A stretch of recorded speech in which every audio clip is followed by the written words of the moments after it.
Topic হচ্ছে PNS-OM waters view যেটি রয়েছে সেই ভিউটিতে আমরা আসলে কি কি দেখতে পাই এবং এই পিএনএস এক্সরে করলে কি কি সমস্যা আমরা ধরতে পারবো, আইডেন্টিফাই করতে পারবো, ইন্টারপ্রেট করতে পারবো। একটা পিএনএস এক্সরে দেখে আমরা ইনস্ট্যান্টলি বলে দিতে পারবো যে আসলে সেই পেশেন্ট বা সেই রোগীটির আসলে কি সমস্যা হচ্ছে।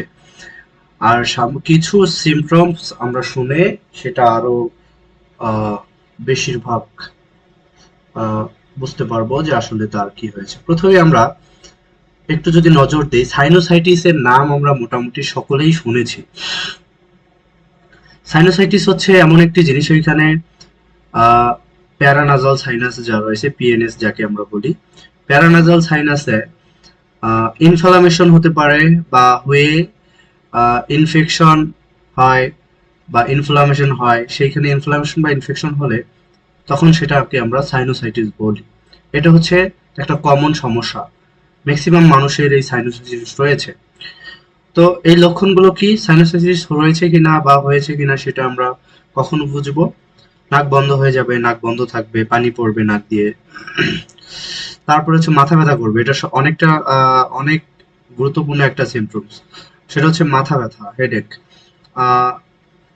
মূলত মাথা ব্যথা আর এই বাকি জ্বর, হলুদ, সর্দি এগুলো থেকে সবচেয়ে বেশি ইম্পর্টেন্ট হচ্ছে মাথা ব্যথা। আর মাথা ব্যথা আর হচ্ছে নাক বন্ধ থাকা, নাক দিয়ে পানি পড়া, এই তিনটা সিমটমস এর মোটামুটি প্যারানাজাল বা সাইনোসাইটিস এর লক্ষণ খুবই গুরুত্বপূর্ণ। তো আমরা সাইনোসাইটিস হওয়ার পর ম্যাক্সিমাম ডাক্তার বা সাইনোসাইটিস হয়েছে কিনা সেটা শিওর হওয়ার জন্য ইএনটি ডক্টর হোক বা ইমার্জেন্সি ডক্টর হোক, তারা পিএনএস একটা এক্সরে সাজেস্ট করেন। আমরা পিএনএস এক্সরে সাজেস্ট করার পর আমরা সেই এক্সরেটা দেখে আমরা তো কিছু বুঝি না, তো এই আমরা কিছু বুঝি না, আমরা যেন একটু বুঝতে পারি যে আসলে পেশেন্টের কি হয়েছে, তার জন্য আজকের এই ভিডিওটি। প্রথমে আমরা একটু পিএনএস এক্সরে এর অ্যানাটমি সম্পর্কে জানবো। প্রথমে অ্যানাটমিটা জানতে হবে, আসলে পিএনএস এক্সরে কি কি থাকে। তো যেহেতু প্যারানাজাল সাইনাস, তো মেইনলি ফোকাস থাকে সাইনাসের বিষয়গুলো। ম্যাক্সিলারি সাইনাস দুই পাশে থাকে, বাম পাশে ডান পাশে দুই পাশে ম্যাক্সিলারি সাইনাস থাকে। ফ্রন্টাল সাইনাস থাকে সামনের দিকে, মাথার উপরের দিকে। আর হচ্ছে ইথময়েড এয়ার সেল থাকে মাঝখানে, এই যে ডিএনএস সরি সেপ্টামটা যে রয়েছে আমাদের, এই সেপ্টামের দুই পাশে থাকে হচ্ছে ইথময়েড এয়ার সেল। আবার হচ্ছে নেজাল সেপ্টামটা আমাদের অনেকে দেখে, আর নেজাল সেপ্টাম হচ্ছে মাঝ বরাবর যে হচ্ছে লাইন, এটাই হচ্ছে নেজাল সেপ্টাম। আর স্ফেনয়েড সাইনাসটাও অনেক সময় দেখা হয়। তো এটা হচ্ছে anatomy PNS x-ray.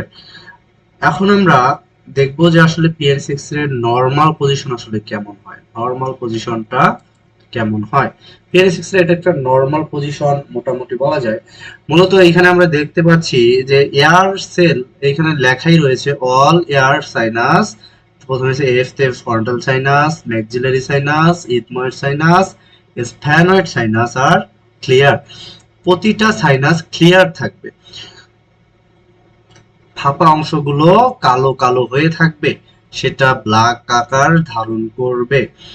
No fluid level is noted, inferior turbinates are not hypertrophied. তো ফ্লুইড লেভেল নরমাল থাকবে, ফ্লুইড লেভেল থাকবে না, এইটাই হচ্ছে মূলত। আর হচ্ছে McGregor's layer lines are maintained nasal septum in middle in position, এটা মাঝ বরাবর থাকবে নেজাল সেপ্টাম। আর যদি একদিকে বেঁকে যায় তখন আমরা ডিভাইডেড নেজাল সেপ্টাম অর্থাৎ ডিএনএস বলবো। তো এই যে আমরা ডিএনএস এর বিষয়টা আমরা চলে এসেছে, এই যে আপনারা একটা ইমেজ দেখতে পাচ্ছি নিচে পিএনএস এর, এই পেশেন্টটির ডান দিকে একটু ডিএনএস রয়েছে, একটু বাঁকা রয়েছে, আপনি লক্ষ্য করলে দেখতে পারবেন। আর এই পেশেন্টটা যদি আমরা একটু লক্ষ্য করি, এই পেশেন্টেরও ডান দিকে ডিএনএস রয়েছে, ডান দিকে নেজাল সেপ্টাম বাঁকা রয়েছে। এখানে লেখা রয়েছে septum shift on side may predispose sinusitis. এটা ডিএনএস হয়ে গেলে তখন সেটা নেজাল সেপ্টাম একদিকে বেঁকে যায়। এটা হচ্ছে নরমাল পিএনএস এবং হচ্ছে এটা হচ্ছে ডিএনএস। আর সবচেয়ে গুরুত্বপূর্ণ বিষয় হচ্ছে ম্যাক্সিলারি সাইনোসাইটিস, অর্থাৎ এটাই সবচেয়ে বেশি আমরা ইমপ্রেশন বা কমেন্টে দেখতে পাই। ম্যাক্সিলারি সাইনোসাইটিস এর আমরা যদি দুইটা ইমেজ দেখি সেটা আমরা বুঝতে পারবো ম্যাক্সিলারি সাইনোসাইটিস কোনটি। ম্যাক্সিলারি সাইনোসাইটিস এই ইমেজটিতে আমরা লক্ষ্য করলে দেখতে পারবো দুই পাশে যে ম্যাক্সিলারি সাইনাস রয়েছে সেটা এতটাও কালো নয়, দুই পাশে একটু সাদা বা এয়ার ফ্লুইড লেভেলের একটা সংমিশ্রণ রয়েছে। তো এইটাই হচ্ছে মূলত ম্যাক্সিলারি সাইনোসাইটিস। আমরা এইটাই মূলত বেশিরভাগ ক্ষেত্রে লক্ষ্য করি রোগীদের ক্ষেত্রে। এবং এই এই ইমেজটাতে আমরা আরেকটু বেশি ক্লিয়ার হব। আপনারা লক্ষ্য করেন যে বাম পাশের সাইনাস এবং বা ডান পাশের সাইনাস কোনোভাবেই মিলানো যাচ্ছে না। ডান পাশের সাইনাস অনেকটা এয়ার ফ্লুইড লেভেল ঠিক নেই, দুইটা মিশ্রণ রয়েছে, এয়ার কম কম মনে হচ্ছে এবং সাদা সাদা ধূসর আকার ধারণ করেছে। কিন্তু বাম পাশে আমরা লক্ষ্য করলে দেখতে পারবো সাইনোসাইটিস হয়নি, কিন্তু এই পেশেন্টটির ডান পাশের সাইনোসাইটিস, অর্থাৎ এটা রাইট ম্যাক্সিলারি সাইনোসাইটিস বলবো। আর এই পেশেন্টটাকে বলবো বাইলেটারাল ম্যাক্সিলারি সাইনোসাইটিস এবং ডিএনএস নেই পেশেন্টের, এটা আমরা লক্ষ্য করেছি। তো এই ছিল মূলত হচ্ছে আজকের বিষয়। একটা পিএনএস এক্সরে আমরা মূলত এইটাই, এই দুই তিনটা বিষয়। আরেকটা বিষয় দেখি, এটা একটু বলে দেই, সেটা হচ্ছে পলিপস অনেক ক্ষেত্রে দেখা যায়, পলিপস বা সিস্ট ম্যাক্সিলারি সাইনাসে। আমরা এই সাইনাসে এই যে আমরা বাম পাশে লক্ষ্য করব যে বাম পাশে আমরা একটি সিস্টের মতো গোলাকার দেখতে পাচ্ছি, এটাই মূলত পলিপ বা সিস্ট। এটা অনেক রেয়ার কেস, তবুও অনেক ক্ষেত্রে এটা দেখা যায়। কিন্তু কমন যে বিষয়টি এটা হচ্ছে ডিএনএস, ম্যাক্সিলারি সাইনোসাইটিস এবং এইচআইটি।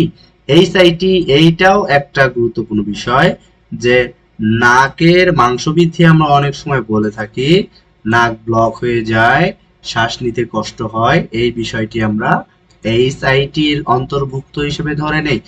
কারণ এই যে আমরা নাকের যে হচ্ছে আমরা ইথময়েড সাইনাস আমরা দেখেছিলাম প্রথমে, যে ইথময়েড এয়ার সেল গুলো আমরা যে হচ্ছে ফাঁকা ফাঁকা ফাঁপা অংশ লক্ষ্য করব, সেগুলো আমরা যখন এইচআইটি হয়ে যাবে রোগীর, সেক্ষেত্রে সেগুলো আর লক্ষ্য করব না, তখন সেটা ব্লক হয়ে যাবে, নাক বন্ধ করে ফেলবে, তখন সেটাকে আমরা এইচআইটি বলবো। তো আহ সর্বশেষ আমরা যে বিষয়টি বুঝতে পারলাম, divided nasal septum, DNS, maxillary sinusitis, HIT, এই তিনটি সবচাইতে বেশি গুরুত্বপূর্ণ বিষয়। আর পিএনএস এক্সরেতে মূলত এই দুই তিনটি জিনিসই দেখা হয়, আর এগুলোর কারণেই হেডেক হয়, মুখ ব্যথা করে, সাইড ব্যথা করে, আর নাক দিয়ে পানি পড়ে, নাক ব্লক হয়ে যায়। এইসব কারণ আমরা এই ম্যাক্সিলারি সাইনোসাইটিস, এইচআইটি এবং ডিএনএস এর ক্ষেত্রে লক্ষ্য করি। তো আপনাদের কাছে আজকের এই ছোট্ট একটি ইন্টারপ্রেট কেমন লাগলো অবশ্যই জানাবেন। সবাই ভালো থাকবেন, সুস্থ থাকবেন। আসসালামু আলাইকুম। হেলথ এডুকেশনের সাথে থাকবেন।